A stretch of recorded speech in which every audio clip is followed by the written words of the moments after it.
Tuesday morning when I took the trash out, I ran into my neighbor who walked over and said with a worried expression, "I need to tell you something important. Your wife and your son are hiding something from you." From that moment, I secretly installed hidden cameras. But when I checked the footage, I nearly stopped breathing at who appeared on screen. My heart shattered, but I quickly regained my composure. Soon enough, I would repay them appropriately for the lies they had sown throughout my life all these years. I'm truly grateful you're here. Drop a comment. Have you ever discovered a secret that shattered everything? How did you handle it? Quick note: this is a fictional story crafted for entertainment. Characters and events are imagined, though the emotions explored may resonate deeply. Any resemblance to real people is coincidental. Now let's begin. The trash bag felt heavier than usual that Tuesday morning, February 12th, 2024, 7 a.m. sharp. I stepped out onto my driveway in Desert Ridge, Scottsdale, and the Arizona winter greeted me with that crisp 65-degree air that makes February mornings almost perfect. Almost. The kind of temperature where you don't need a jacket, but the chill still wakes you up faster than coffee. Our neighborhood was quiet at this hour. Most folks were still inside getting ready for their day. The Sonoran Desert stretched out beyond our development, all saguaros and rocky hills turning golden in the early sun. I'd always loved mornings like this, 26 years in this house, and I still appreciated the view. I was halfway to the bins when I noticed Frank Wilson standing near the curb. Frank lived 3 houses down. 67 years old, retired postal worker, widowed 2 years back after Linda passed from breast cancer. Good man. The kind who kept his lawn pristine and always waved when you drove by. We'd helped each other with yard work over the years, shared beers during block parties, the usual neighbor stuff. But he wasn't doing yard work now. He was just standing there, waiting. "Morning, Frank," I called out, hoisting the bag toward the recycling bin. He didn't return the greeting right away, just looked at me with this expression I couldn't quite read. Concern, pity. Something that made my stomach tighten before he even opened his mouth. "Michael." He stepped closer, glancing back at my house like he was checking if anyone could hear us. "We need to talk, man to man." I set the trash bag down slowly. "Everything okay?" Frank pulled off his Arizona Cardinals cap, the one he wore every single day, and turned it over in his hands. I'd known this man for 15 years, and I'd never seen him look uncomfortable before. Not even at Linda's funeral. "There's been someone coming to your house," he said quietly. "When you're gone, on your work trips." The morning air suddenly felt a lot colder than 65 degrees. "What do you mean someone? A man?" Frank's jaw tightened. "Started noticing it about, I don't know, maybe 6 months back. Figured it was a relative at first or a contractor you'd hired, but it kept happening. Always the same pattern. He shows up around 10 at night, leaves by 6 in the morning. Always on the nights you're traveling." My mouth went dry. "Frank. Black Audi A7. Newer model, maybe 2022 or 2023. He's got his own key, Michael. Walks right in like he owns the place. Tall guy, gray hair, expensive suit. Looks like he's got money." The world tilted sideways. I'm not a violent man. Never have been. But in that moment, I wanted to put my fist through something. Instead, I just stood there, the trash bag forgotten at my feet, trying to process words that didn't make any sense. How many times? My voice didn't sound like mine. Frank looked down at his cap. I stopped counting after a dozen. Could be more. "I'm sorry, Michael. I should have told you sooner, but I kept thinking maybe I was wrong, maybe it was innocent, maybe." "No." I held up a hand. "I don't know, Frank. You're telling me now. That's what matters." He nodded, clearly relieved. "If you need anything..." I appreciate it. I picked up the trash bag with hands that had started to shake. I really do. We stood there for another moment, two middle-aged men in a quiet Scottsdale subdivision, one of us having just destroyed the other's entire world with a few sentences. "Take care of yourself," Frank said, finally putting his cap back on. I watched him walk back to his house, then turn toward my own. The two-story Spanish colonial we'd bought in 1998. 4 bedrooms, 3 baths, desert landscaping. Worth about $780,000 now according to the last appraisal. Catherine had picked out every detail, the terracotta roof tiles, the wooden beams in the living room, the fountain in the backyard. Our home. I walked back inside, and the familiar smell of morning coffee hit me. Catherine was in the kitchen, her back to me, pouring coffee into her favorite mug, the one that said, "World's Best Mom," that Austin had given her for Mother's Day years ago. She was wearing her blue silk robe, her dark hair still damp from the shower. 26 years. I knew that robe. I knew the way she held her coffee cup.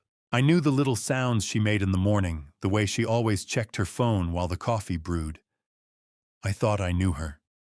"Hey, hun," she said, without turning around. "You were out there a while? Everything okay?" "Yeah." The lie tasted like copper in my mouth. "Just chatting with Frank." Austin was at the kitchen table, 26 years old, and glued to his phone like always. Probably scrolling through social media or whatever was trending this week. He'd been living with us since dropping out of Arizona State 4 years ago. Couldn't hold a job, couldn't seem to figure out what he wanted to do with his life. We'd been patient, supporting him, hoping he'd find his way. He didn't even look up when I walked in. Everything looked normal. Catherine sipping her coffee, Austin on his phone, the morning news playing softly on the TV in the living room. The scent of her lavender soap mixing with the dark roast Colombian blend I bought from Costco every month.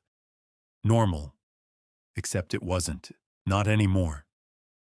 I sat down at the table across from Austin, my own coffee cup trembling slightly in my hands.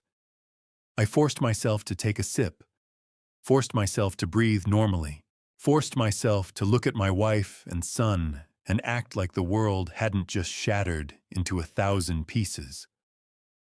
A flashback hit me without warning. Our wedding day, September 1998, at that little chapel in Paradise Valley. Catherine in her white lace dress holding my hands at the altar, tears in her eyes. "I will love you forever," she'd said. Her voice had been so sure, so steady. I'd believed every word.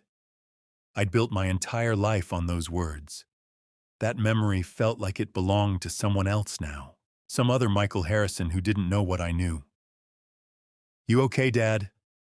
Austin glanced up from his phone. "You look weird." "Just tired," I managed. "Long week." Catherine turned around, studying my face with those brown eyes I'd woken up next to for 2.5 decades. "You've got Houston tomorrow, right? Houston. Another business trip. Another night away. Another opportunity for someone with a black Audi to use his key." "Yeah," I said. "Houston." She smiled at me, that same smile that had made me fall in love with her at a company picnic 27 years ago. The smile I'd trusted completely.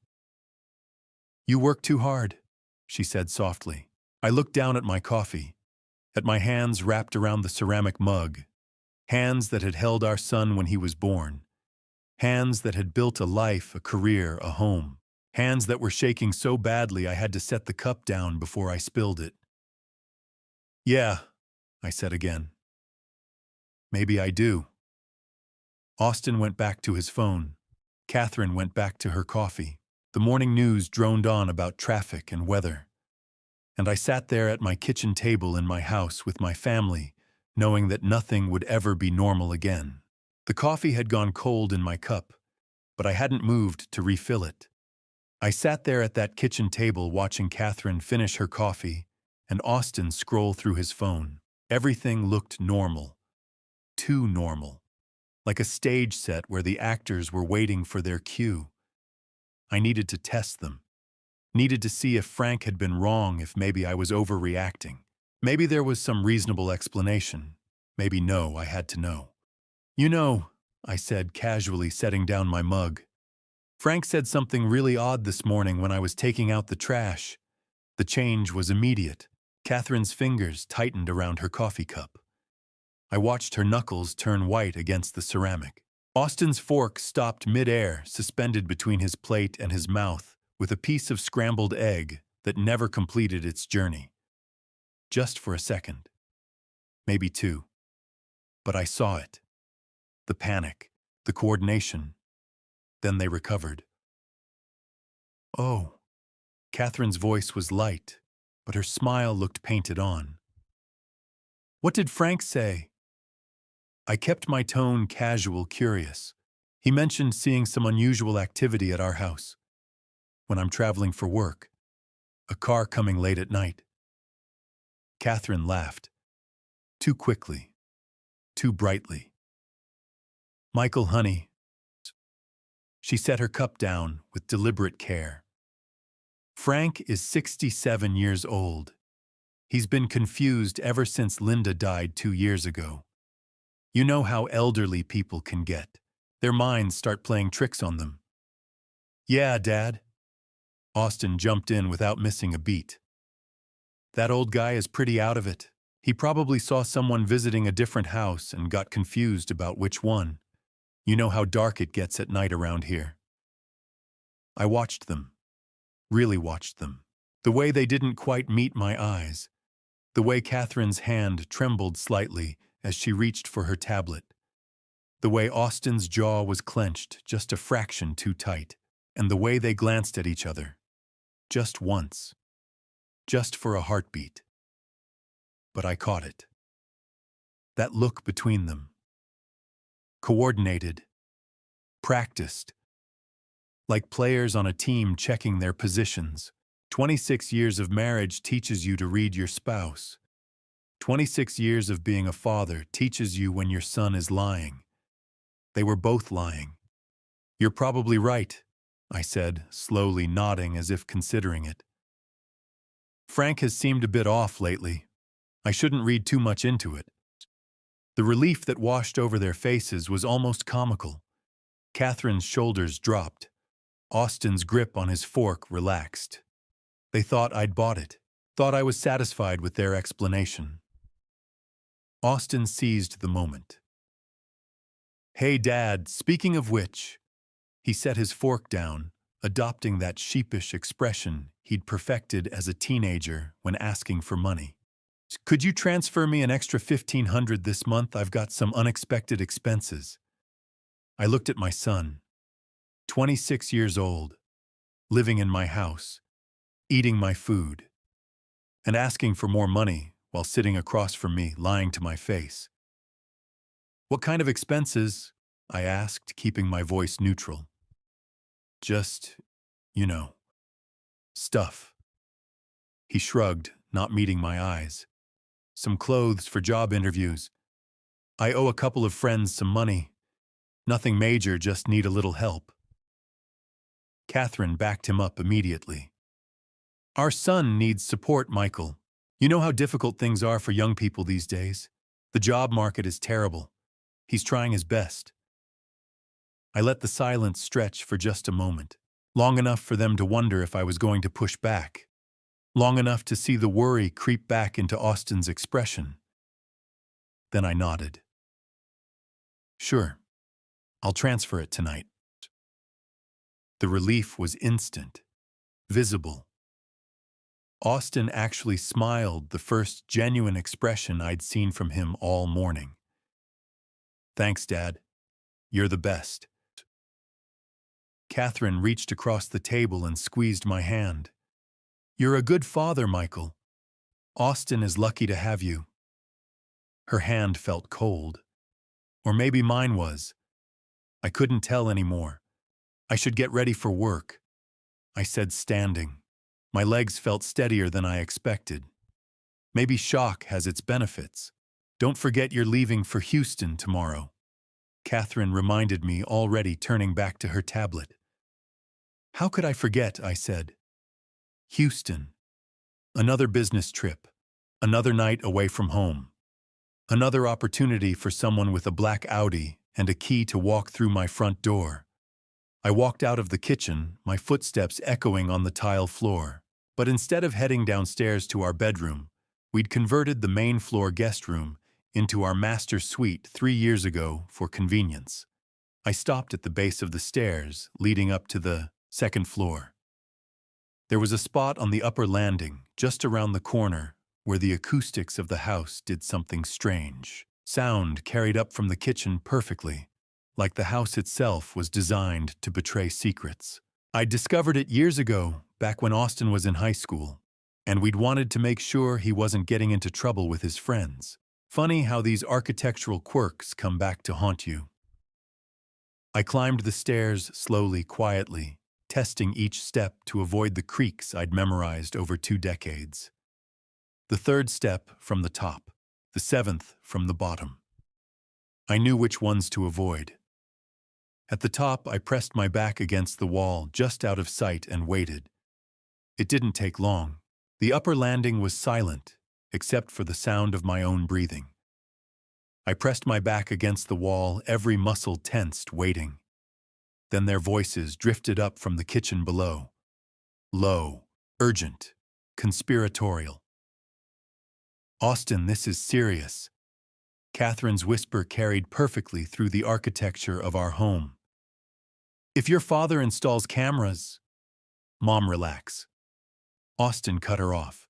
Dad's clueless. He doesn't suspect anything. He's been traveling for work for years and never noticed a thing.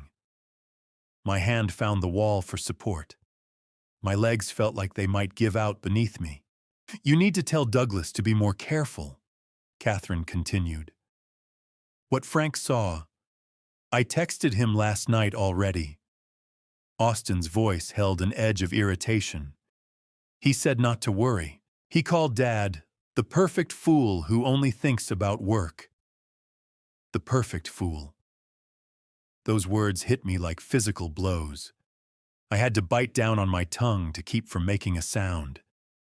Tasted copper, blood. My own blood from my own teeth in my own mouth while my wife and son discussed how stupid I was.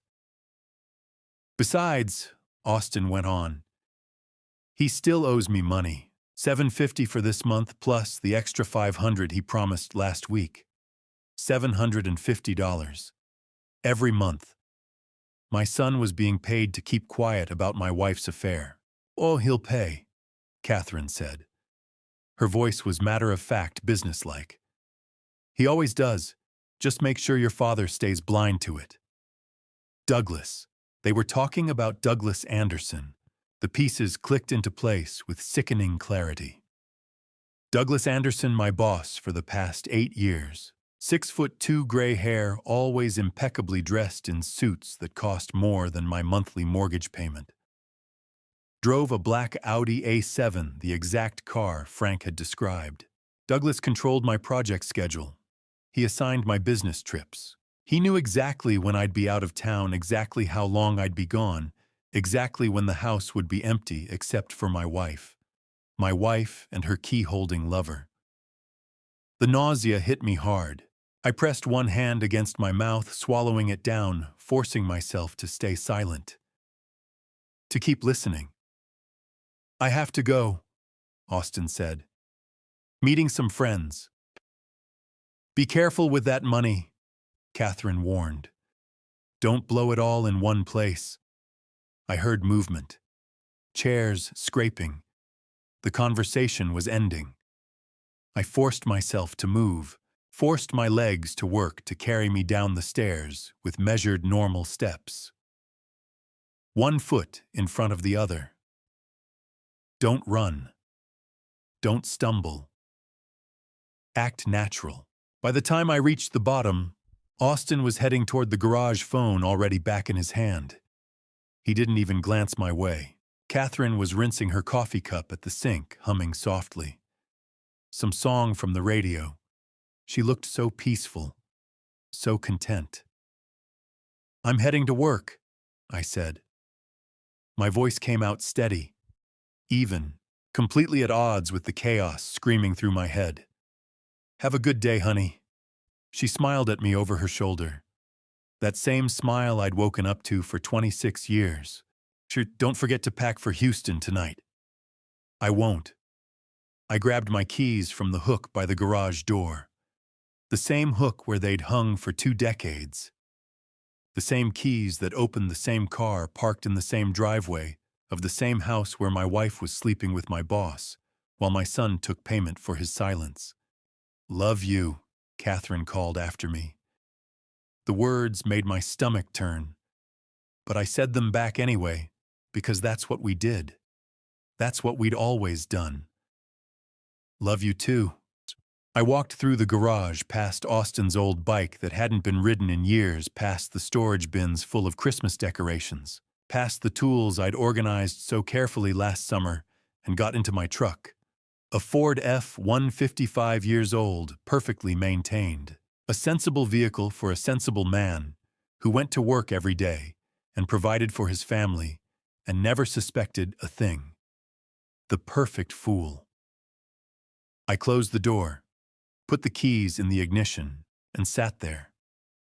The garage door was still open.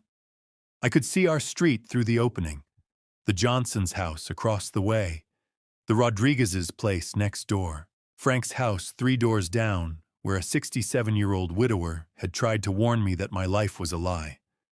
3 minutes passed, maybe longer. I don't know.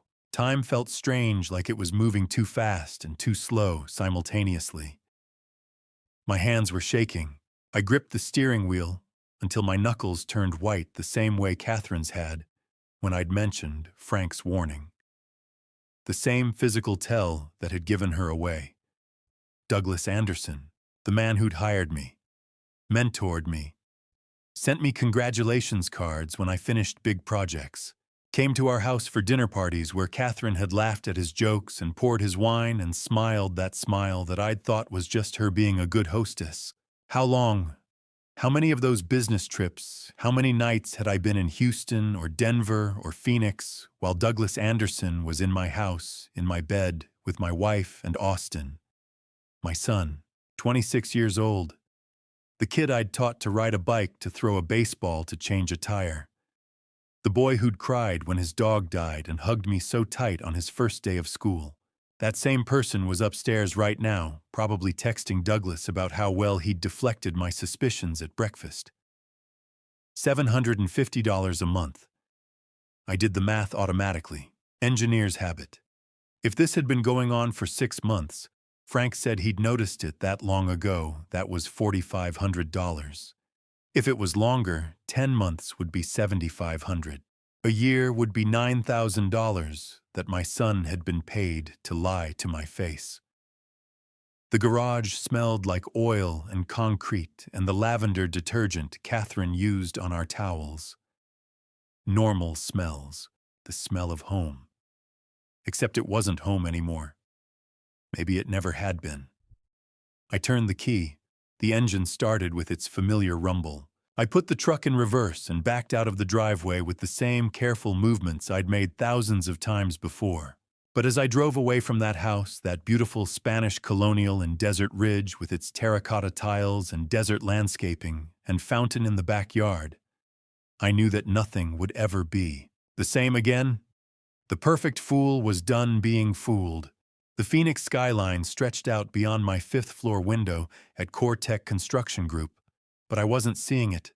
I'd driven the 23 miles from Scottsdale to downtown on autopilot, barely registering the other cars on the 101. Now I sat at my desk, surrounded by blueprints and project specifications that might as well have been written in a foreign language. The numbers on my screen blurred together.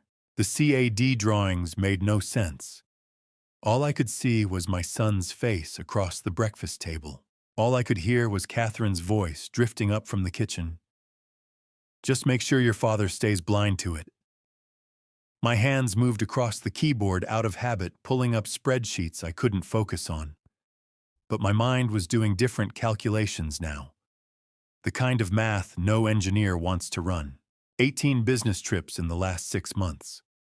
I'd counted them on the drive over, ticking them off mentally. Houston 3 times. Denver twice. San Diego, Albuquerque, Las Vegas, Tucson. 3 nights average per trip, some longer. 54 nights away from home. 54 opportunities for someone with a key to park his black Audi in my driveway. 54 chances to walk through my front door. 54 nights in my bed with my wife in my house. The numbers made me feel sick. "Morning, Michael." I looked up. Douglas Anderson stood in my doorway. 6'2".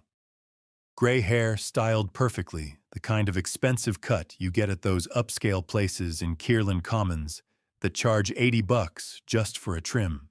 Charcoal suit with subtle pinstripes that probably cost more than my monthly truck payment. Maybe $2,000. Maybe more. He looked exactly like Frank had described, right down to the confident way he walked, like he owned every room he entered. Because he did own rooms. My office, my schedule, my home when I wasn't in it. "Morning." I managed my voice steadier than I felt. Douglas stepped inside, hands in his pockets, completely at ease. We'd worked together for 8 years. He'd hired me when Cortec was expanding their industrial engineering division. Promoted me twice. Given me the kind of projects that built careers. I'd trusted him, respected him, invited him into my home. "We need you in Houston next week," he said. "The refinery project. They're having issues with the cooling system specs. Need your expertise. 4 days, maybe 5. 4 days, maybe 5. The calculation ran through my head automatically. 4 nights minimum. 4 more opportunities. 4 more times he'd have my house to himself, while I was 1,000 miles away, solving problems for a company that paid him to send me on trips that served his own purposes. He controlled my schedule, selected my assignments, decided when I traveled and for how long. He'd been creating his own opportunities all along. "Houston." I forced my face into what I hoped looked like normal concern about work. "Sure. When do I leave?" "Thursday." Douglas pulled out his phone, checking something. "I'll have Amanda book your flight. United direct flight, your usual. Everything okay?" "You seem a bit distracted." I was a 52-year-old man, looking at my boss, the man sleeping with my wife, paying my son for his silence, and having to pretend everything was fine. That I was just a reliable employee thinking about cooling system specifications instead of murder. "Just tired," I said. The lie came out smooth. Natural. "Didn't sleep well? Houston's no problem. I'll confirm the flight details tonight." Douglas smiled, clapped me on the shoulder like we were friends, like he hadn't called me the perfect fool to my son. The touch made my skin crawl. I forced myself not to flinch, not to pull away, not to grab his wrist and break it. "That's why you're my best engineer, Michael," he said. "Always reliable, dependable, predictable, the perfect fool." He left his footsteps fading down the hallway toward his corner office. The executive suite, the place where he made 6 figures and decided which projects got priority and which engineers got sent where. I sat in the silence of my office, surrounded by the evidence of 15 years of work at this company. Commendations on the wall, photos from completed projects, a plaque from last year when I'd finished the Tempe facility ahead of schedule and under budget. My phone buzzed. "Catherine, don't forget to pack tonight, love you." A memory hit me without warning. Our wedding reception 26 years ago. Catherine had pulled me onto the dance floor, laughing, her white dress swirling around her. I'm the luckiest woman in the world," she'd said, resting her head against my shoulder. The DJ was playing something slow. Her friends were watching. Her mother was crying happy tears. I'd believed her. Believed I was lucky too. Believed in the life we were building together. Now I understood. I hadn't been lucky. I'd been selected. Targeted. A stable engineer with a good income and a trusting nature. The kind of man who worked hard and traveled for business and never asked too many questions. The perfect mark. I opened a private browser window, typed carefully, "Hidden Camera Installation, Phoenix, Arizona." The search results loaded. Dozens of companies. I scrolled through them, systematically reading reviews, checking credentials, looking for something that would work. Tech Secure Systems caught my eye. 4.9 stars across 200 reviews. Discreet surveillance specialists. Professional installation. No one will know. I clicked through to their website, read about their services, hidden cameras, audio recording, motion-activated systems, cloud storage, real-time monitoring. Everything I'd need to document what was happening in my house when I wasn't there. I bookmarked the page, closed the browser, cleared my history. The blueprints on my desk came back into focus. Project specifications, budget projections, the normal work of a normal Tuesday for a normal engineer who would go on a normal business trip next week. Except nothing was normal anymore. And by the time I came back from Houston, or wherever Douglas was sending me next, I'd have cameras in every room, recording everything, every conversation, every movement, every moment of the lie my life had become. They wanted me blind fine. I'd been blind for 6 months, maybe longer, but I was done being the perfect fool. Now I was going to be the perfect documentarian. The smell of roasted chicken hit me the moment I walked through the front door. February 12th, 6:47 p.m. I'd left work early, driven home through rush hour traffic on the 101. My mind churning through camera specifications and installation logistics instead of the engineering reports I was supposed to be reviewing. Catherine had made my favorite dinner. Herb roasted chicken with root vegetables, the recipe she'd perfected over the years. The one she always made for special occasions. Birthdays, anniversaries, celebrations. The irony wasn't lost on me. "Perfect timing," she said, smiling as I set my briefcase down. "Dinner's just ready." The dining room table was set with our good plates, the ones we'd gotten as a wedding gift from her aunt. Cloth napkins, candles. Austin was already seated, phone face down next to his plate for once. Everything looked like a normal family dinner. Picture perfect. The kind of scene you'd see in a home magazine. I sat down and watched Catherine bring out the chicken on a platter. Golden brown skin, perfectly seasoned. Steam rising into the air along with that familiar rosemary scent. My stomach turned. "This looks amazing," I said, because that's what you say. That's what the perfect fool would say. We passed dishes, filled plates, made small talk about nothing important. Catherine mentioned something about her book club. Austin grunted responses between bites. I moved food around my plate, tasting nothing, feeling nothing, except the weight of what I knew pressing down on my chest. Then I set my fork down, deliberately, carefully. I've been thinking," I said. "I travel too much, missing too much time with you both. I want to talk to Douglas about cutting back on trips. Maybe let some of the other engineers handle the site inspections." The change was immediate. Catherine's smile froze. Her eyes widened just a fraction of a second, but I caught it. That flash of panic before she locked it down. Austin's fork clattered against his plate. "But honey," Catherine recovered quickly, her voice smooth. "Your career, Cortec, depends on you. You're their best project engineer. Now isn't the time to step back." "Dad," Austin jumped in urgent. You're up for regional director, right? Cutting back on travel now would look terrible, like you're not committed anymore. I watched them work in tandem, tag teaming, convincing me to stay on the road. They needed me gone. Cortec will understand if you need to prioritize family, I said, testing further. 26 years of marriage, Catherine. I should be here more. With you. We understand when you have to travel. Catherine reached across the table, covering my hand with hers. Her touch felt cold. We're proud of your dedication. Aren't we, Austin? Yeah, Dad. Austin nodded enthusiastically. You do what you need to do for work. We're fine at home. We're fine at home.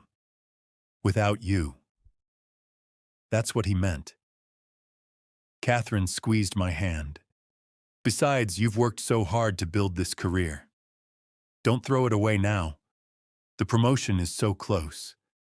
A few more months of travel and then you'll have more flexibility. Won't that be better? A few more months? A few more opportunities for Douglas? A few more payments to Austin? I let the silence stretch like I was considering it, like I was a man torn between work and family, struggling with a difficult decision. Maybe you're right, I said, finally sighing as if accepting defeat. Career comes first. I miss you guys. The relief on their faces was unmistakable. Catherine's shoulders relaxed. Austin went back to his chicken. Crisis averted. They needed me traveling, needed me gone, needed me blind. A memory blindsided me. Austin at 10 years old, Little League championship game. He'd hit a home run, his first ever in a real game, and run straight to me in the stands. Did you see? Did you see? His face had been pure joy. He'd hugged me so tight I could barely breathe. I want to be just like you when I grow up, Dad. My chest had swelled with pride, with love, with the certainty that being a father was the most important thing I'd ever do. That memory hurt worse than anything they'd said today. Worse than perfect fool.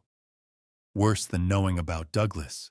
Because that 10-year-old boy who'd wanted to be like me had turned into this 26-year-old man who was helping destroy me for $750 a month. I should go answer some work emails, I said, standing. Houston Prep. Of course, honey. Catherine started clearing plates. You work so hard.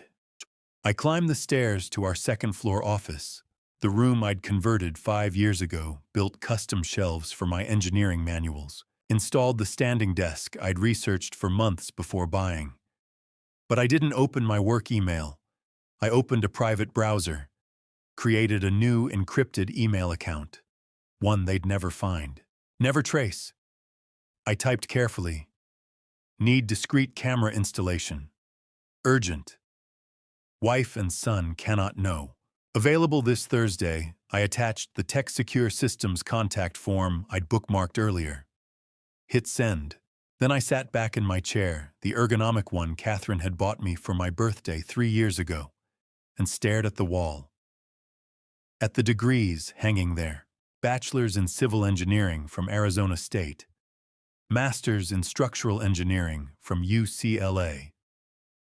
15 years of certifications and continuing education. All that education, and I hadn't seen what was happening in my own home. The reply came 20 minutes later. Available Thursday, 2 p.m. 4-camera package, $4,500. Complete discrete installation, 2 to 3 hours. Vigil Pro app for remote viewing. Can provide references. My fingers moved across the keyboard. Confirmed. Will send address separately. Need cameras in master bedroom, living room, kitchen, and garage entrance. Motion activated. Cloud backup. No visible wiring. Send. I closed the laptop, sat in the darkness of my office listening to the sounds of my house below.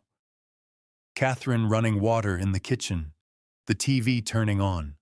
Austin's footsteps heading to his room. Thursday. In 2 days, I'd have cameras recording everything. Every conversation, every visitor, every moment of the truth I'd been too blind to see. How long had I been fooled? 6 months, a year longer. I thought about all those trips, all those nights away, all those times I'd called home from Houston or Denver, and Catherine had answered with, "I miss you," in that sweet voice. All those times Austin had said, "Everything's fine here, Dad." How many of those calls had Douglas been listening? How many times had they laughed about me after hanging up, the perfect fool working late, traveling for business, providing for his family while they dismantled his life piece by piece? Not anymore. Wednesday morning, February 14th, 2024. Valentine's Day. I made coffee and waited for Catherine to come downstairs. When she did at 7:30, already dressed, smelling like lavender soap, I set my trap. "Happy Valentine's Day," she said, kissing my cheek. The gesture made my skin crawl, but I smiled back. "Happy Valentine's Day." Austin wandered in 15 minutes later, heading straight for the cereal cabinet. "Hey," I said casually, pouring myself more coffee. "I called your mother last night. She mentioned feeling under the weather. Maybe you two should visit her today. Keep her company." Catherine paused mid-pour with the coffee pot. "Today, it's Valentine's Day." I kept my expression concerned, caring, the devoted son-in-law. "That's exactly why she might be lonely. Your dad's been gone 3 years now. She's probably missing him." It wasn't entirely a lie. I had called Sarah earlier that morning at 6:15 while Catherine was in the shower. Told her I was planning a surprise for Valentine's Day and needed Catherine out of the house for the afternoon. Sarah, who'd always liked me, who'd cried at our wedding, had agreed immediately to play along. "You're such a thoughtful son-in-law," she'd said. "Catherine is lucky to have you." If only she knew. Catherine hesitated, clearly torn. "I suppose we could go after lunch. Around 2. That would be perfect," I said. "Perfect for me anyway." 1:58 p.m. I stood at the living room window watching Catherine's Honda CR-V back out of the driveway. Austin in the passenger seat, glued to his phone, heading toward Tempe, 15 minutes away to Sarah's retirement community. My phone buzzed. "Arriving in 5 minutes. 2:05 p.m. A white van pulled up to my curb. "Tech Secure Systems," in blue letters on the side. Professional. Discreet. 2 men got out. The older one, maybe 40, Hispanic, neat beard, headed straight for my front door. The younger guy followed, carrying equipment cases. I opened the door before they could knock. "Mr. Harrison." The older man extended his hand. "Roberto Sanchez. This is my associate, Marcus. Let's get you protected." Protected. That was one way to put it. I led them inside through the living room Catherine had decorated so carefully, past the kitchen where we'd eaten 1,000 family meals, up the stairs to the master bedroom where I'd slept next to my wife for 26 years. "Show me where you need coverage," Roberto said, pulling out a tablet. I walked them through it systematically, like an engineering project. "Living room. I need to see the front door and the main seating area." Roberto nodded, assessing angles. "Smoke detector. Perfect placement, completely hidden." "Kitchen. Need to see the table and counter space." "Wall clock. We've got one that matches your style." "Upstairs hallway. Monitor who goes up and down." "Electrical outlet. Motion activated." We stopped at the master bedroom doorway. I had to force myself to walk in, to point at the bed Catherine and I shared. "Here." My voice came out rougher than intended. "I need to see everything." Roberto's expression didn't change. No judgment, no pity, just professional assessment. We'll replace your alarm clock with an identical model. Built-in camera, perfect angle. Your wife won't notice the difference. The installation took 2 hours and 40 minutes. I watched them work with strange detachment, like I was watching someone else's life, some other man having cameras hidden in his own home because his wife was sleeping with his boss and his son was being paid to keep quiet about it. Roberto worked efficiently, explaining each step. Marcus handled the wiring, making everything invisible. They were professionals. How many other desperate husbands had stood exactly where I was standing? At 4:45 p.m., Roberto pulled out his phone. Download this. Vigil Pro. I'm adding your devices now. I watched the app install. 4 camera feeds appeared on my screen. Crystal clear 4K resolution. 4 different angles of my house, my home, my evidence collection system. See? Roberto demonstrated. Tap any stream to expand. Swipe to zoom. This icon activates audio very sensitive, picks up whispers from across the room. Everything records automatically to encrypted cloud storage. 60-day retention.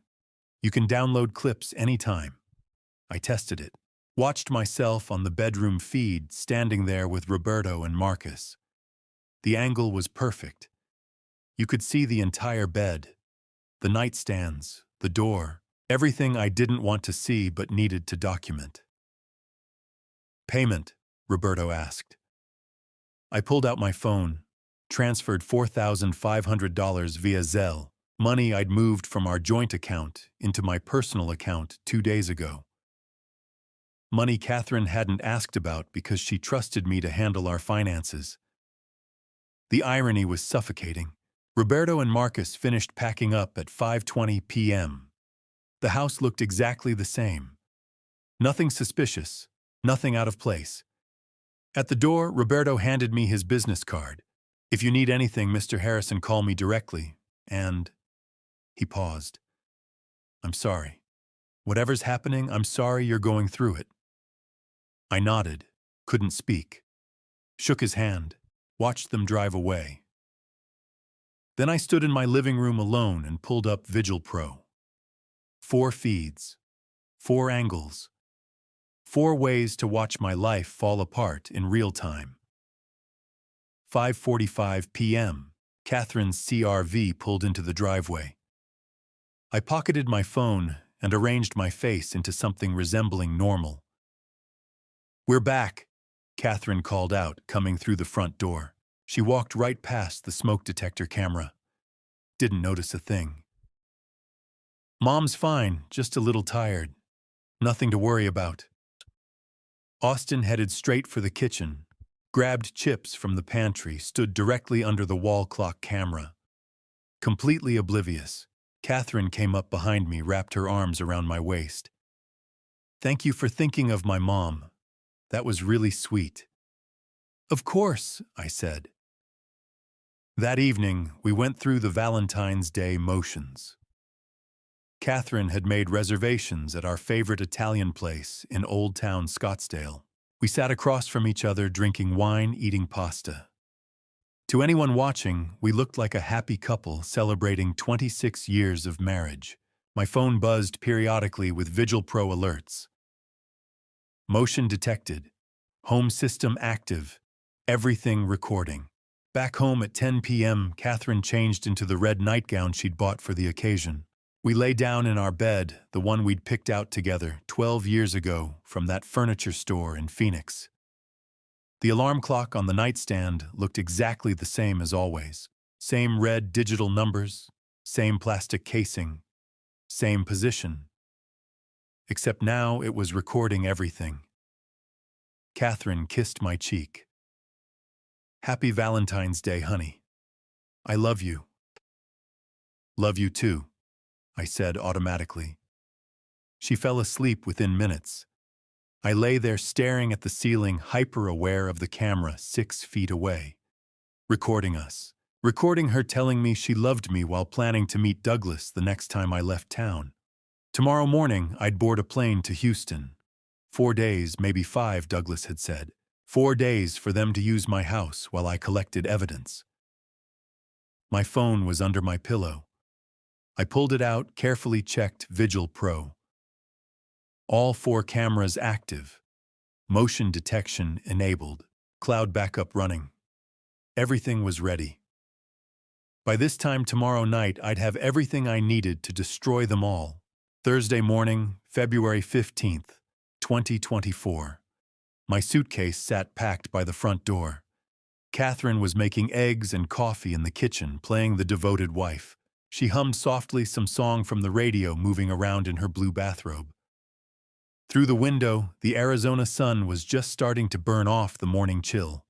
68 degrees already. Going to be a beautiful day. For them, anyway. "You sure you have everything?" she asked, sliding a plate of scrambled eggs toward me. "Phone charger, laptop. Those project files Douglas wanted you to review. Got it all." I forced myself to eat. The eggs tasted like nothing, like I was chewing cardboard. But I kept my face neutral, kept the fork moving from plate to mouth like everything was normal. My suitcase wasn't just for show. I'd actually packed it last night, 3 days' worth of clothes, toiletries, my work laptop, charging cables, even those project files Catherine had just mentioned. Had to make it convincing. Had to make them believe I was really leaving for Houston.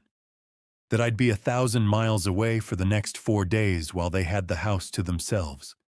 "Houston project," I said, taking a sip of coffee. 3, maybe 4 days, depending on how the site inspection goes. I'll call when I land at Bush Intercontinental. Catherine came around the counter and kissed my cheek. The gesture felt mechanical now. Hollow, like she was going through the motions of being a wife, checking off boxes on some invisible to-do list. Fake concern, fake affection, fake everything. "Travel safe, honey. We'll miss you so much." We. Like she and Austin were a team, which I guess they were. Austin waved from the living room couch, eyes barely leaving his phone screen. "Bring back some Texas barbecue, Dad. That place near the airport you went to last time." I looked at my son, 26 years old, sitting on the couch I'd bought, in the house I paid for, eating food I provided, getting paid $750 a month to lie to my face. "Will do," I said. I watched them both carefully over the rim of my coffee mug, the barely concealed relief on their faces, the way Catherine's smile finally reached her eyes for the first time in days, the way Austin's shoulders relaxed, his posture loosening like a weight had been lifted. They wanted me gone, needed me gone, were counting down the minutes until my truck pulled out of the driveway. "Guess I should hit the road," I said, standing and carrying my plate to the sink. "Traffic to Sky Harbor is going to be brutal this time of morning. Don't want to miss my flight." Catherine followed me to the front door, playing her part perfectly. She straightened my collar, even though it didn't need straightening. Brushed imaginary lint off my shoulder. Hugged me with just enough pressure to seem genuine. "Love you," she said. "Love you too." The words tasted like ashes in my mouth. I grabbed my suitcase, heavier than usual because I'd actually packed everything, and walked through the garage to my truck, loaded the suitcase in the bed, started the engine. Catherine stood in the doorway waving, picture-perfect suburban wife seeing her hard-working husband off on another business trip. I backed out of the driveway at 8:30 a.m. sharp. She was still waving when I turned onto the street, still playing the role, still lying. But I didn't head west, toward Phoenix Sky Harbor Airport like I'd said. Didn't take the usual route toward the 202 and then the 143 south to the terminals. Instead, I drove east on Loop 101, then south toward Tempe. Traffic was light mid-morning.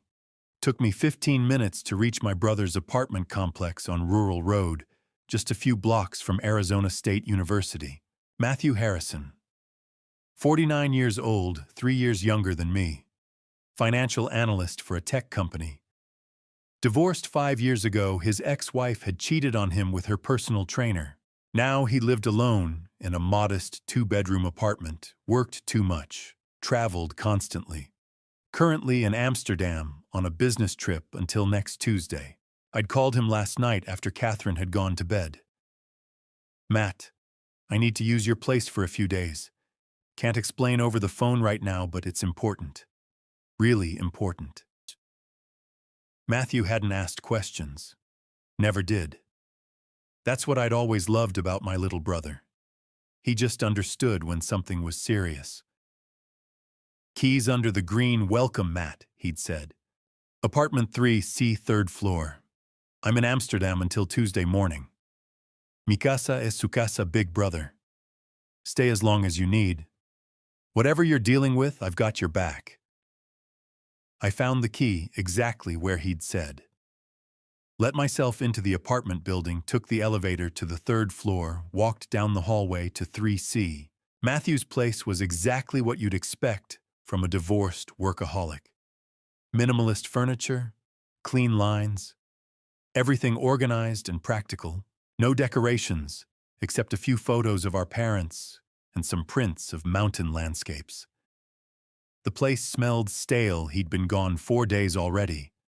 Windows closed, air conditioning on low. I set my suitcase by the door, walked through the small living room to the dining table, set up my laptop, pulled out my phone, opened Vigil Pro. The app loaded. 4 camera feeds appeared on my screen, arranged in a grid. Crystal clear 4K resolution. Living room empty. Kitchen empty. Upstairs hallway empty. Master bedroom empty. My house. My home. Empty except for Catherine somewhere off camera. Waiting. I sat there at Matthew's dining table staring at those 4 feeds like they might spontaneously reveal something. Like Catherine would suddenly appear and announce this was all a misunderstanding. That Frank had been wrong. That everything I'd overheard was taken out of context. But nothing happened. Hours crawled by. I ordered Chinese food from a restaurant down the street, lo mein and orange chicken that I barely touched. Took a shower in Matthew's small bathroom. Tried to watch something on TV. Couldn't focus. My eyes kept drifting back to my phone. Back to those 4 feeds. Still empty. 9 p.m. I checked again. Catherine walked through the living room, carrying something. Moved too fast for me to see clearly. 9:30. Nothing. 9:50. Catherine appeared in the living room feed again. This time I saw her clearly. She was wearing a dress I didn't recognize. Blue. Fitted. She'd done her makeup more than usual. Her hair was styled curled at the ends. She looked beautiful. She was getting ready for someone. My hands started shaking. 9:58. Austin left through the front door. The living room camera caught him checking his phone, grabbing his leather jacket from the coat rack by the entrance. He glanced back at the house once like he was making sure everything was clear, then walked out of frame. The house was empty now. Just Catherine. Waiting. My heart hammered against my ribs. I stood up from Matthew's dining table, sat back down, stood up again, paced the small living room phone gripped so tight my knuckles turned white.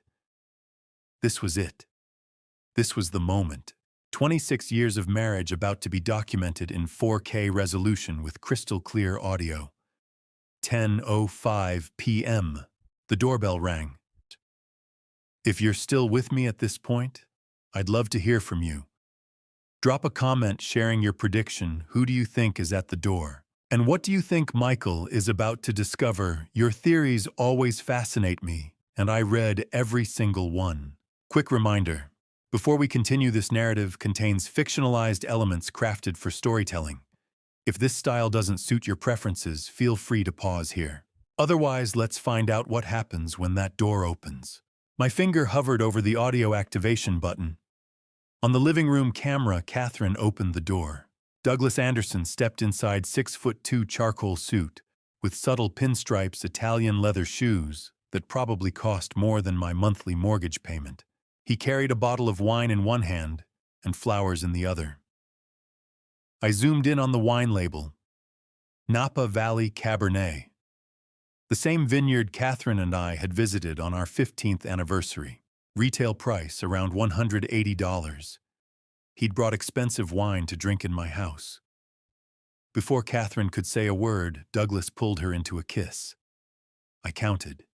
18 seconds. Couldn't look away, even though every second felt like a knife twisting in my chest. Deep hungry, his hand cupped behind her neck. Her body melted into his like they'd done this 1,000 times before. My hands gripped the edge of Matthew's dining table so hard my knuckles turned white. The wood creaked under the pressure. When they finally broke apart, Douglas handed her the roses. 12 red roses. I could see them clearly on the 4K feed. "For the most beautiful woman in Arizona," he said. Catherine laughed, a sound I'd never heard in 26 years of marriage. Light girlish, delighted, like a teenager with her first crush. "You're such a smooth talker, Doug." Doug. She had a nickname for him. I tapped the audio button. The sound came through crystal clear, like they were in the room with me instead of 15 miles away. They moved to the kitchen. Camera 2 activated automatically, the motion sensor doing exactly what Roberto had promised. I watched Catherine pull out our corkscrew, the one we'd bought at that winery in Napa Valley. She reached into the cabinet and took down 2 wine glasses. Not just any glasses. Our anniversary glasses. The Waterford crystal her sister had given us for our 10th anniversary. She was using our anniversary glasses to drink wine with my boss. Douglas opened the bottle with practiced ease, poured 2 generous servings like he'd done this before. Probably had. How many times? How many nights had I been in Houston or Denver or San Diego while they drank wine in my kitchen? They raised their glasses. "To uninterrupted nights," Douglas said. Catherine clinked her glass against his. "To my husband and his very convenient business trips." They both laughed. The sound made me want to drive back to Scottsdale and put my fist through Douglas's face. But I stayed frozen at Matthew's table watching documenting being the engineer instead of the husband. Their conversation continued.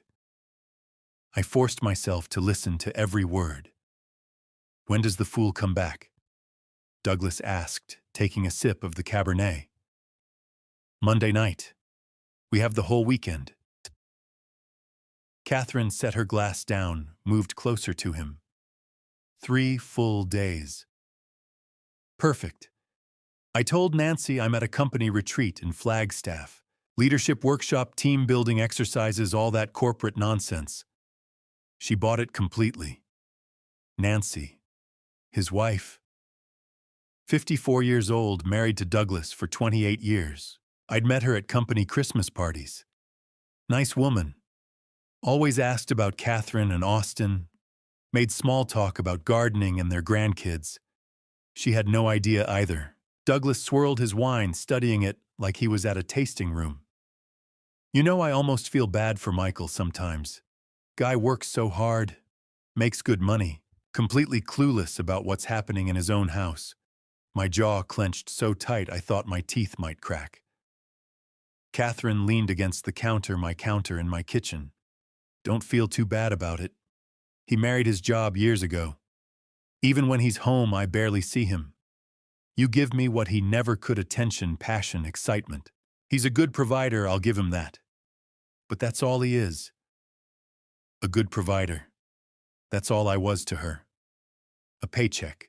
A convenient husband who traveled for work and paid the bills while she entertained my boss." I sat in Matthew's apartment, watching this unfold on a 6-inch screen, feeling like I was having an out-of-body experience. like this was happening to someone else. Some other Michael, whose wife was in his kitchen drinking his expensive wine using his anniversary glasses, mocking him to his boss. But it wasn't someone else. It was me. 11:30 p.m. They finished the wine, started moving toward the stairs. The hallway camera caught them perfectly. Douglas's hand on Catherine's waist, her head resting on his shoulder, both of them laughing about something I couldn't quite hear. The bedroom camera activated. I didn't watch the intimate parts. Fast-forwarded through sections though the audio kept recording. But I saved everything. Every frame. Every word. Every second of betrayal documented in crystal-clear 4K. I plugged in USB drive number 1. Started transferring files. 4 hours of footage. Then uploaded copies to 2 separate cloud storage accounts with different providers. Encrypted passwords. 2-factor authentication. Evidence. Documentation. Proof that would hold up in any court. 1:47 a.m. Douglas was still there. The bedroom camera showed 2 figures under my sheets. In my bed. The one Catherine had insisted we buy 12 years ago because the old one hurt her back. I finally closed Vigil Pro. Sat in the darkness of Matthew's living room staring at nothing. The apartment was silent, except for the hum of the refrigerator and the occasional car passing on Rural Road outside. My phone buzzed. Text from Catherine. Hope Houston is going well. Miss you, the heart emoji. The same one she'd sent me 10,000 times over the years. The same one she probably thought meant something. I stared at the message. My thumb hovered over the keyboard. Part of me wanted to respond, to type exactly what I was thinking, to tell her I knew, that I'd seen everything, that I was going to destroy her. But I didn't. Couldn't risk giving away what I knew. Not yet. Not until I had everything documented, every pattern established, every piece of evidence locked down. I set the phone face down on the coffee table. 3 a.m. I was still awake, lying on Matthew's couch, staring at his ceiling. White paint. Smooth texture. Nothing like the textured ceiling in my bedroom where I'd lain next to Catherine for 26 years. 4 hours of footage saved.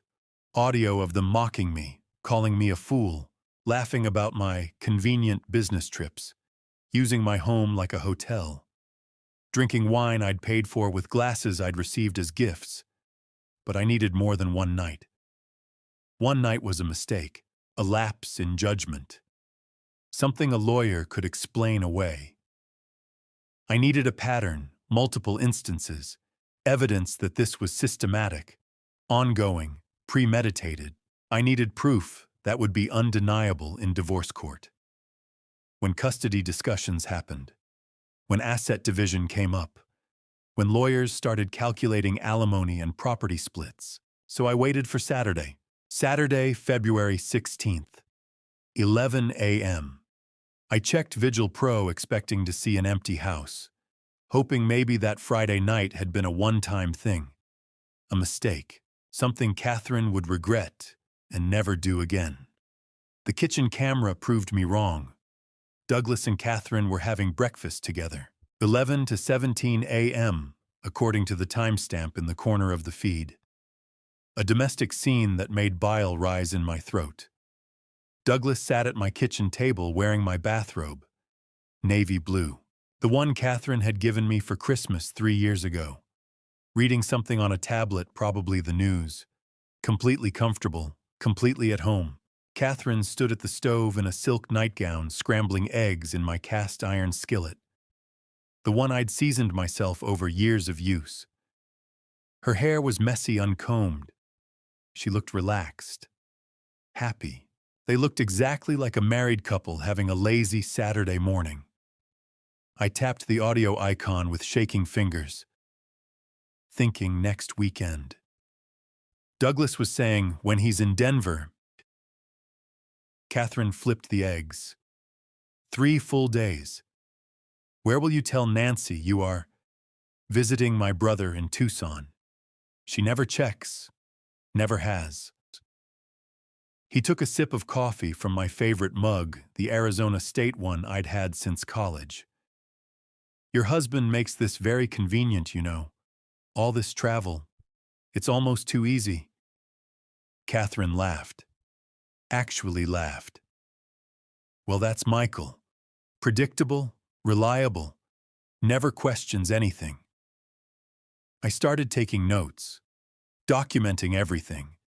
Dates mentioned, lies being planned, the casual comfort they displayed in my house, the way Douglas wore my clothes, the way Catherine cooked for him like she used to cook for me back before she stopped caring. Evidence. I needed evidence. Not emotion, not rage. Evidence. Saturday, 8:45 p.m. Austin left the house through the front door. The camera caught him checking his phone, grabbing his keys, getting into his car. The pattern was confirmed. Austin made himself scarce whenever Douglas came over. Not because he was uncomfortable with his mother's affair, because he was part of it. Paid to enable it. 10 p.m., Douglas arrived again. Same routine. Wine. Flowers. That kiss in the doorway that lasted too long. I watched it all from Matthew's apartment, documented everything, saved files, backed up to multiple locations. Sunday morning, 10:30 a.m. They were still together. I watched them drink coffee in my kitchen, discussing their next meeting like business partners planning a merger. Catherine mentioned something about Austin needing money. Douglas laughed, said something about the kid having expensive taste. The kid. My son. Their accomplice. Then, at 11:30 Sunday morning, the most damning footage appeared. Austin came home. The front door camera caught him walking in, casual as anything. No hesitation, no surprise. He went straight to the kitchen where Douglas sat, still wearing my bathrobe like he owned the place. Austin showed zero shock, zero discomfort. Hey, Douglas. Mom upstairs. Yeah. Douglas didn't even look up from his phone. She's in the shower. The familiarity between them made my blood run cold. This wasn't the first time. This wasn't awkward or new. This was routine, practiced, normal. Austin grabbed a water bottle from the fridge, stood there like he was talking to a family friend. About what we discussed last week. My dad mentioned something about installing security cameras. Should we be worried? Douglas actually laughed. Set down his phone and looked at Austin with amusement. Your dad's all talk, kid. Always has been. He mentions doing things all the time, but never follows through. I've managed him for 8 years. I know exactly how he operates. He won't do anything. The words hit me like a physical blow. My boss. The man I'd trusted. The man I'd worked for. He was sitting in my kitchen, wearing my bathrobe, sleeping with my wife, paying my son, and calling me incompetent. Austin nodded, seemed satisfied. Good. Also, you still owe me this month's payment? $750 for February. Already in your account as of Friday. What about that extra $500 you mentioned? Douglas sighed like Austin was being unreasonable. That's only if you warn me about any real suspicion. The camera thing doesn't count clearly. He didn't do anything about it. Come on, man. I need the money. I'm broke. Fine. Douglas pulled out his phone. I'll advance you $400 against March, but that's it. I'm not an ATM. Austin grinned. Deal. Thanks, Doug. They shook hands. I stared at my phone screen, at my son negotiating payment terms for betraying me, like it was a business transaction, like selling out your father was just another side hustle. $750 a month, plus bonuses for information, plus advances when he ran short. I took screenshots, saved the video clip. transferred it to USB drive number 2, uploaded it to cloud storage Google Drive with encryption enabled, then uploaded to a second cloud account for redundancy. By Sunday evening, I had 14 hours of footage across 3 days. Douglas arriving Friday night. Still there Saturday morning. Saturday night. Sunday morning, Sunday afternoon. Not a one-night mistake. Not a lapse in judgment. A pattern. A routine. A relationship. Douglas finally left at 7:15 Sunday evening. I watched him kiss Catherine goodbye at the door. Watched her watch him drive away with an expression of genuine sadness. She missed him already. Catherine closed the door. Stood there for a moment with her hand pressed against the wood. Then she turned and walked back into the house. Our house and I watched her sit on the couch and stare at nothing. My phone buzzed. Text from Catherine, "Can't wait to see you tomorrow. Safe travels home." Safe travels. From the business trip I wasn't actually on, to the home that wasn't really mine anymore, to the wife who'd spent the weekend with my boss. I didn't respond. Sunday night, 10:30 p.m. I sat in Matthew's apartment with 2 USB drives and cloud backups containing 14 hours of video evidence. Evidence of infidelity. Evidence of conspiracy. Evidence of Austin receiving monthly payments of $750. Evidence of them mocking me, planning future encounters, using my home like a hotel. But evidence alone wasn't enough. I needed professionals. A lawyer who specialized in divorce, a private investigator who could dig deeper, financial experts who could trace money, character witnesses who could testify. I needed to build an army. Tomorrow I'd start recruiting. Monday, February 19th, 2024, 9 a.m. I wasn't at my desk at Cortec Construction. Wasn't reviewing blueprints or analyzing project budgets. Wasn't pretending everything was normal while Douglas walked past my office with that confident stride. Instead, I sat in the waiting room of Investigative Solutions, LLC on Camelback Road, watching the second hand tick around a wall clock that seemed to move too slowly. I'd called Douglas at 8 a.m. Kept my voice weak, tired. Not feeling great today. Going to work from home. His response came immediately, sympathetic, concerned. "Take care of yourself, Mike. Don't push it. Your health comes first." Mike. He had a nickname for me too, just like Catherine called him Doug. The concern in his voice would have been touching if I didn't know he'd spent the weekend in my bed, wearing my bathrobe, drinking wine from my anniversary glasses. At exactly 9 o'clock, the office door opened. Derek Sullivan stepped out. 50 years old, built like someone who'd spent decades walking beats and chasing suspects. Former Phoenix PD detective turned private investigator. 15 years in the business according to the website I'd researched obsessively yesterday afternoon. Gray eyes that missed nothing, firm handshake. The kind of man who'd seen everything and wasn't easily shocked. "Mr. Harrison." His voice was gravelly professional. "Come on in." His office matched the man, professional without being fancy. File cabinets organized with military precision. Awards on the wall, Phoenix Private Investigator of the Year 2022. Commendations from the police department. Photos of him in uniform, younger receiving medals. This was someone who knew how to build cases. Someone who understood evidence. I set my laptop on his desk. "Mr. Sullivan, I need you to watch something." "Derek, call me Derek." He pulled his chair closer. "And before we start, everything you tell me is confidential. Client privilege. Whatever's on that screen stays between us unless you authorize otherwise." I opened the edited compilation I'd made last night. 22 minutes of the most damning footage from my 14 hours of evidence. The kiss at the door. The wine toast. The conversation about the fool and convenient business trips. Catherine and Douglas having breakfast in my kitchen. And finally, the part that made my hands shake every time I watched it, Austin negotiating payment with Douglas. The handshake, the casual discussion of my son's monthly rate for betraying me. Derek watched in silence. His expression stayed neutral, professional, but I caught small tells. The way his jaw tightened when Douglas called me incompetent.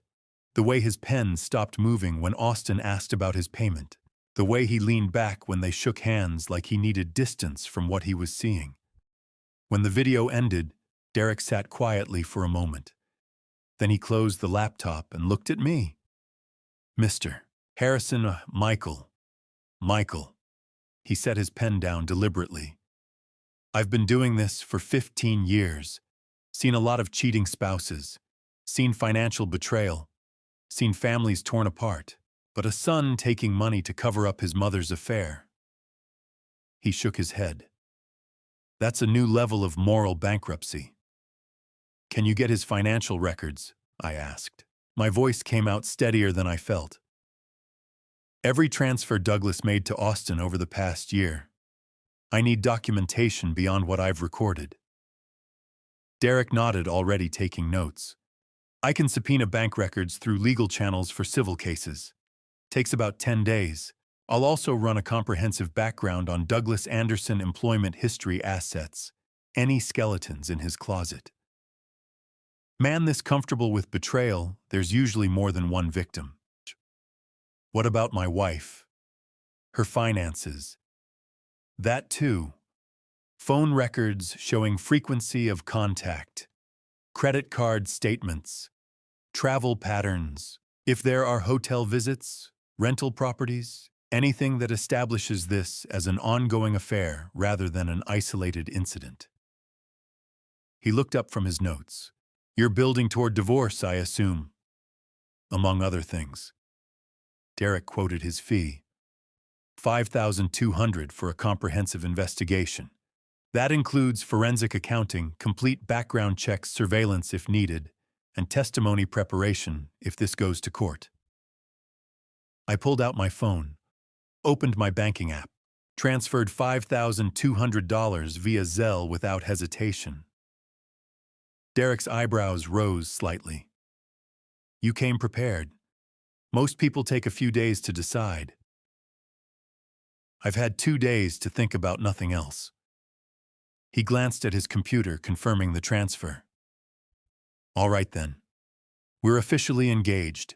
I'll start with the financial records, those take the longest. Background checks, I can have preliminary results by Thursday. Full workup by next Monday. Thursday works. Derek leaned back in his chair, studying me. One question, Michael, if you don't mind. The wife, I get it. Affairs happen, marriages fail. That's ugly but common.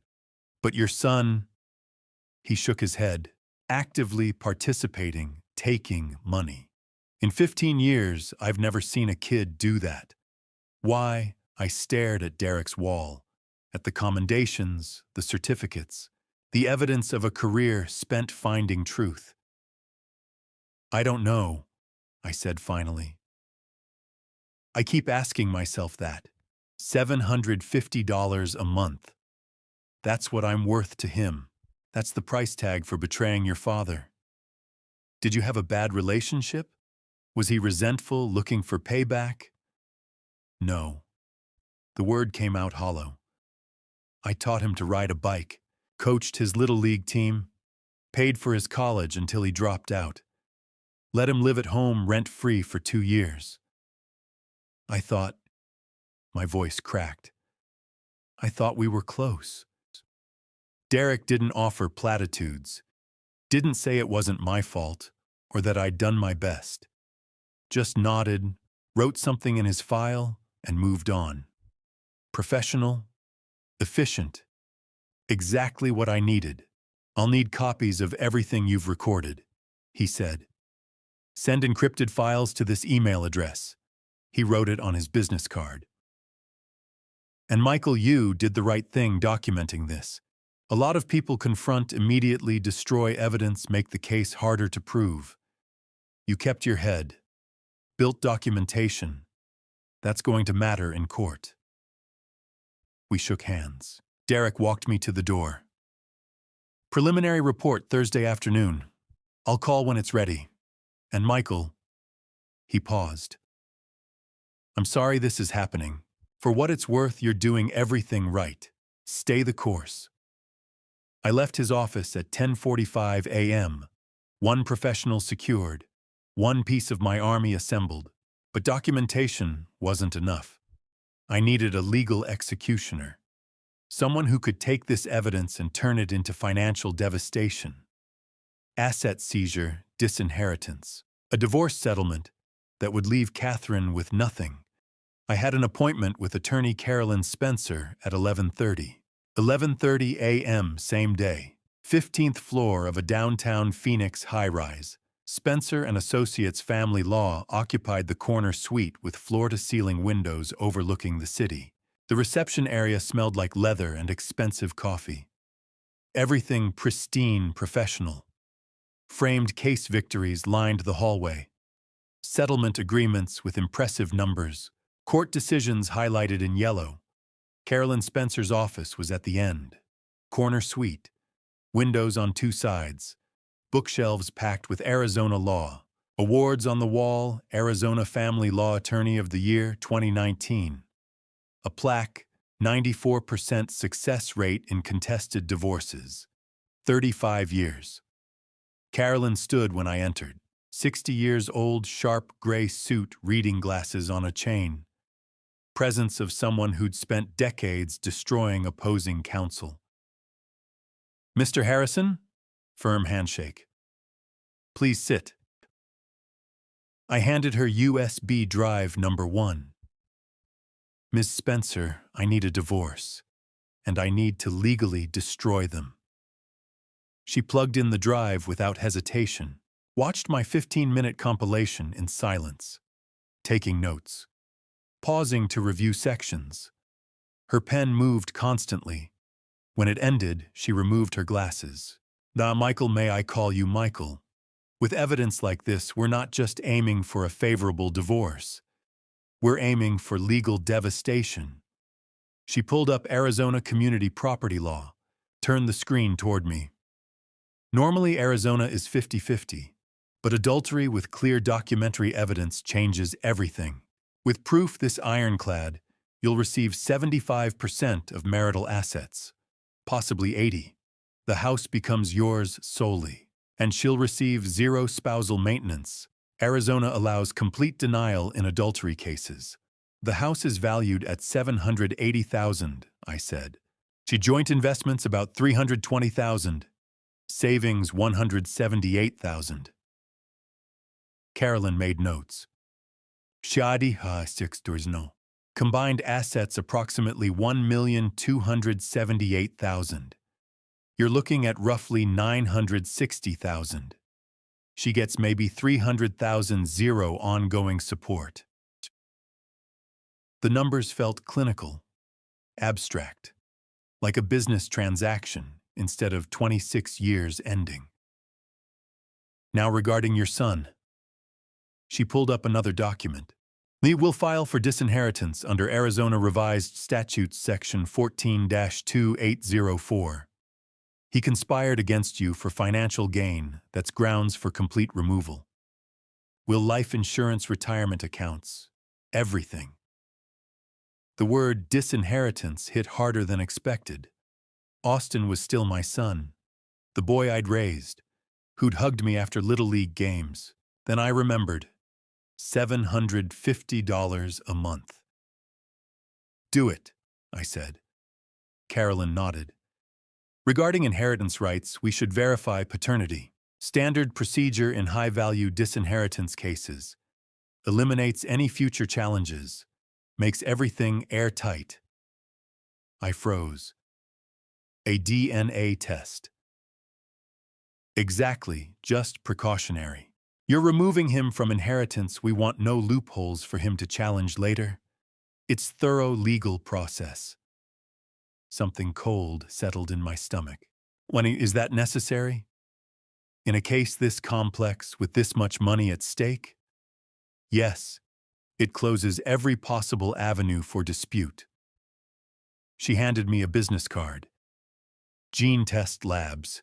Fast, reliable, court admissible. Collect a DNA sample. Hair with follicles works best. Results in 5 to 7 business days. She slid a pre-filled form across the desk. Total legal fees $11,500. $6,000 retainer today, remainder when we file. I transferred $6,000 via my phone. Carolyn's computer pinged. You came prepared. I've had time to think about what I need. Paperwork will be ready next week. We'll coordinate with Derek Sullivan. I've worked with him before. Now, how do you want to serve the papers? I looked her directly in the eye. I want to be there. With you. With a process server. I want to see their faces when they realize what's happening. Carolyn smiled slightly. The smile of a general approving a battle plan. That can be arranged. We discussed strategy for 20 more minutes. Timeline, court procedures, asset division, the likelihood Catherine would contest. She can contest all she wants, Carolyn said. But you have 14 hours of video evidence. Bank records coming, professional testimony. No judge will side with her. At 1:15 p.m. I left with the Gene Test Labs kit in my briefcase. Small cardboard box, collection tubes, evidence bags, instructions, just a precaution, Carolyn had said. Standard procedure. But something about it felt heavier.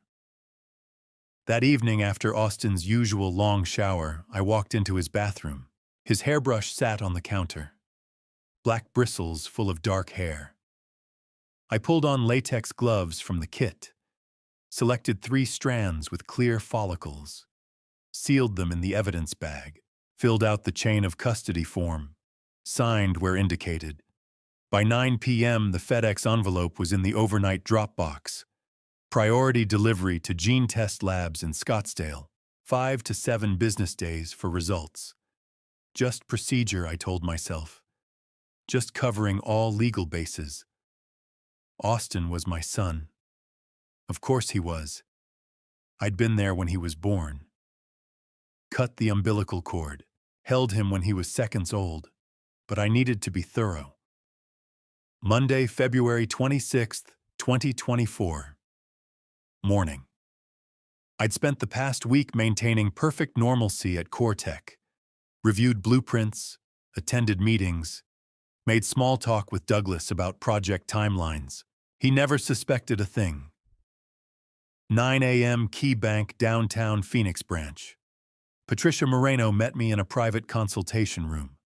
My financial advisor for 8 years, early 40s, efficient, discreet.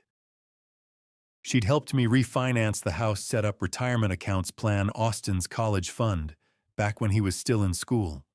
Patricia, I need to make some urgent changes to my accounts. My marriage is ending. I need to protect my assets. Her expression stayed professional. No surprise, no judgment. I understand. What do you need? I'd made a list. Rehearsed it. First, transfer $135,000 from our joint savings account into my personal account. Leave Catherine $43,000, enough to avoid any legal claims of financial abuse. Patricia made notes. Current joint balance is $178,000. That leaves her roughly 24%, within legal parameters for asset preservation during divorce proceedings. Second, cancel Austin's supplementary credit card. American Express $10,000 limit. I've been paying it for 2 years. More notes. Done. The card will be deactivated within the hour. Third, remove Austin from my life insurance beneficiaries. Northwestern Mutual Policy, $425,000 value. Change primary beneficiary to my brother Matthew Harrison. Patricia pulled up the policy on her computer. That's a significant change. Are you certain? Completely certain. Fourth, update my will. Remove Austin entirely. Everything goes to Matthew if I die. She typed for a moment. I'll need you to meet with our estate attorney to formalize the will changes. I can schedule that for this afternoon if you're available. Do it. Patricia worked efficiently, transferring money, updating beneficiaries, making notes for the legal department. Professional, clinical, like we were discussing investment strategies instead of dismantling my family. These changes will be effective within 48 hours, she said. Is there anything else? I need complete statements for the past 3 years, both joint accounts and credit cards. While she printed, I reviewed Catherine's spending on our joint account. The numbers told their own story. $6,400 over the past 14 months for personal items. I scrolled through the details. Victoria's Secret, $840. Sephora perfume purchases $650. Bella Rosa spa treatments $2,100. Dinners at expensive restaurants when I was supposedly traveling for work. She'd been preparing for Douglas on my dime. Getting her hair done, buying lingerie, spa treatments, all charged to our joint account while I was in Houston or Denver earning the money she was spending. Austin's credit card statement was worse. $18,200 in 2 years. While unemployed, while living in my house rent-free, while collecting $750 monthly from Douglas, bars, restaurants, designer clothes, electronics, gaming equipment, concert tickets. I'd been funding his lifestyle while he took payment to betray me. Patricia handed me the printouts. Thick stack. 3 years of financial betrayal documented in black and white. Every dinner. Every spa appointment. Every purchase Catherine had made while planning her next encounter with my boss. Anything else, Mr. Harrison? I shook my head. This is enough. Thank you for your discretion. Of course. And Michael. She paused at the door. I'm sorry this is happening. I left the bank at 10:30, walked across the parking lot toward my truck. The Arizona sun already heating up the asphalt. Mid-70s in late February. Perfect weather. Beautiful day. My phone rang. Derek Sullivan. Michael, preliminary results. I unlocked my truck, sat in the driver's seat. Go ahead. Douglas Anderson transferred exactly $10,500 to Austin's Bank of America account over 14 months. $750 monthly regular as clockwork. Started March 2023, continued through April 2024. I have the full bank records. Dates, amounts, account numbers, everything. Cold satisfaction settled in my chest. Good. What else? Something interesting. Your wife has an old Yahoo email account from the late 90s. Looks like she forgot about it, but it's still active. Still backing up to cloud storage. There might be communication history there, early emails, correspondence, maybe evidence of how long this has been going on. My pulse quickened. Can you access it? Legally.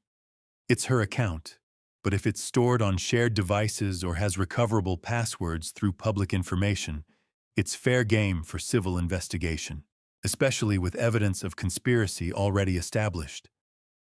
Do it. I need to see everything. Give me until tonight. I'll send you what I find. Derek hung up. I sat in my truck with the engine off, reviewing Patricia's financial documents. $135,000 secured in my personal account. Austin's credit card canceled. He'd find out the next time he tried to use it. Life insurance redirected to Matthew. Will updated. My financial walls were up. My evidence was backed up in triplicate. And Derek was excavating Catherine's digital past. Whatever he found in those old emails, I knew it wouldn't be good. But I needed to know, needed to understand how deep this went, how long I'd been played for a fool. My phone buzzed. Email notification, Gene Test Labs. Subject line, DNA test results ready for review. I stared at the screen. The notification sat there innocuous, professional. Just another email among dozens I received daily. Just routine, Carolyn had said. Standard procedure for disinheritance cases. Dotting I's and crossing T's. Closing legal loopholes. Austin was my son. 26 years. I'd been there when Catherine's water broke at 3 a.m., driven 90 miles an hour to Good Samaritan Hospital. Held her hand through 12 hours of labor. Cut the umbilical cord myself when the doctor offered. Watched him take his first breath. Heard his first cry.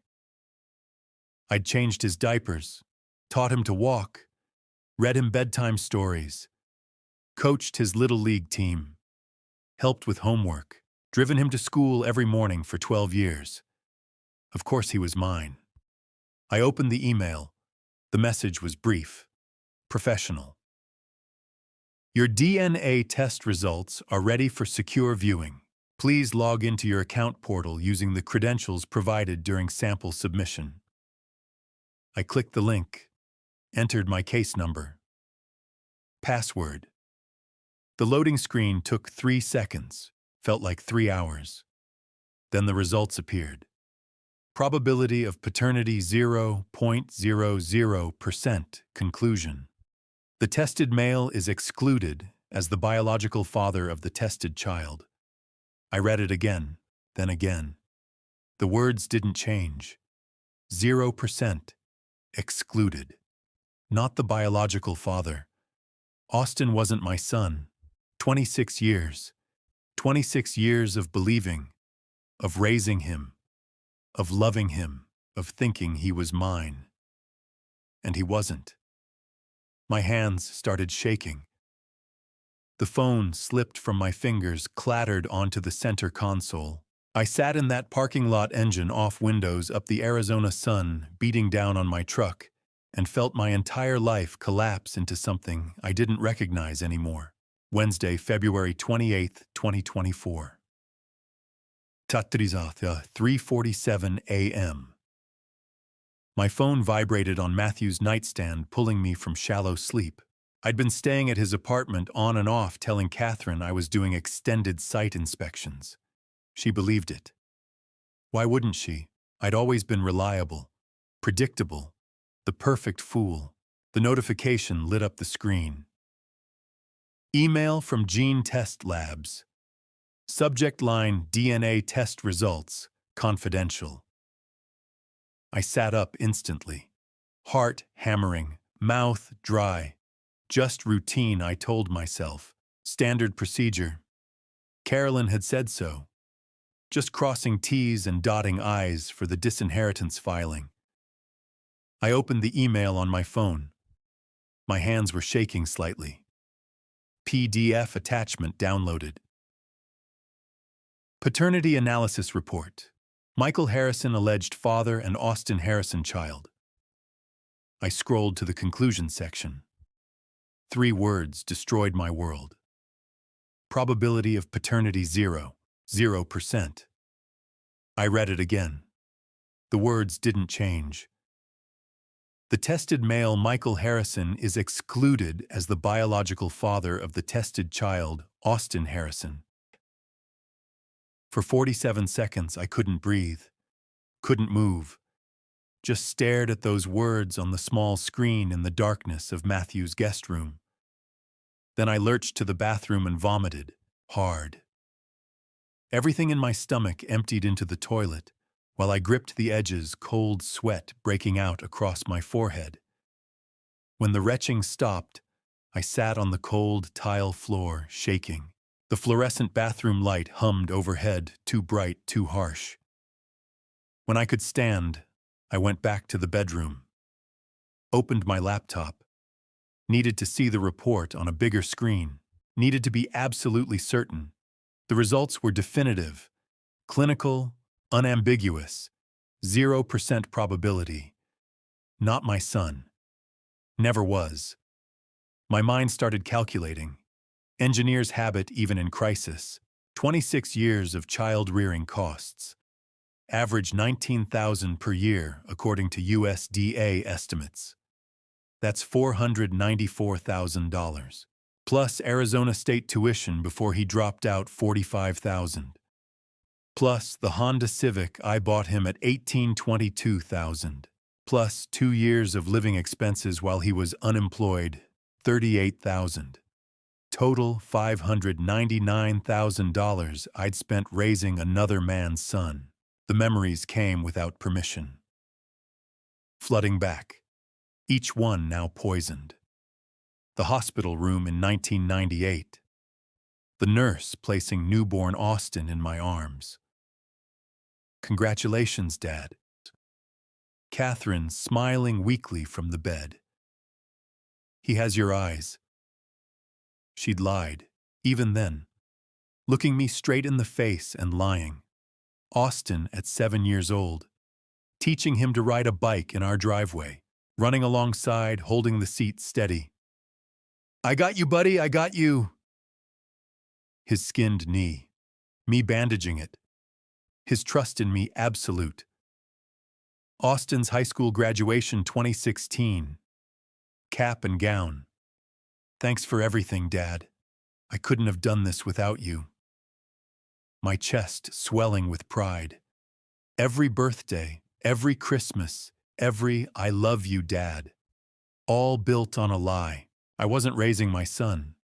I was raising Douglas Anderson's son. Catherine had known from day one, had looked at me holding that baby in the hospital and let me believe he was mine. Let me cut the umbilical cord. Let me sign the birth certificate. Let me love him for 26 years. I was crying. Actually crying for the first time in maybe 20 years. Sitting on the floor of Matthew's apartment at 4:30 in the morning, tears running down my face trying to process the fact that my entire identity as a father had been a fiction. 6 a.m. I called Derek Sullivan. Too early, but this was an emergency. He answered on the second ring. Michael, my voice broke. He's not my son. Austin, the DNA results came back. 0% match. Silence on the other end. Then, Jesus Christ, Michael. I'm so sorry. This changes everything legally. You can sue for paternity fraud. You could recover over $500,000 in damages. Those old emails, I said through tears. Did you find anything? Still going through them. Give me until tonight. But Michael, if the DNA is 0%, we need to figure out who the biological father is. I already knew. In my gut, I knew. It's Douglas. Has to be Douglas. Let me verify. I'll have answers by this evening. He hung up. I sat on Matthew's couch as dawn broke over Tempe, watching the sky lighten through the window, holding a DNA report that said I'd been living a lie for 26 years. At 8 a.m., I called Cortec. Told Douglas I was still sick, needed another day. His concern sounded genuine. Mike, you okay? That's 3 days in 2 weeks. Maybe you should see a doctor. Maybe I should see a doctor. The man who'd gotten my wife pregnant 26 years ago was worried about my health. I spent Wednesday in a fog, sitting in Matthew's apartment, staring at the DNA report on my laptop screen, reading it over and over like the words might change. They didn't. 26 years. Over $500,000. Thousands of moments I'd cherished as a father. First steps, first words, teaching him baseball, helping with homework, college visits. All of it built on a foundational lie so perfect, it had erased my identity. I wasn't Michael Harrison, devoted father. I was Michael Harrison, useful dupe. Around noon, I pulled up photos on my phone. Austin as a baby, toddler, little kid, teenager, graduate. looking for resemblance to me, finding none. How had I never noticed? How had I never questioned? Because I'd trusted Catherine. Believed her when she said he